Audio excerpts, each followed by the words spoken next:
అబిషాలోము అని పేరు నాకు అర్థం ఏంటో తెలుసా?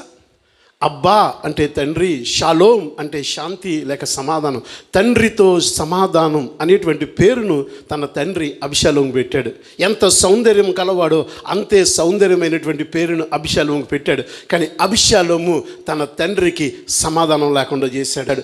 ఈ రోజున సంఘాల్లో ఈ అబిషాలోము ఆత్మ తిరుగుతుంది. ఈ రోజున సంఘాల్లో చాలామందిలో అబిషాలోము ఆత్మ కనపడుతుంది. ఏంటో తెలుసా? మనం పెట్టుకున్న పేరు వేరు, మనం జీవించుచున్న జీవితం వేరు.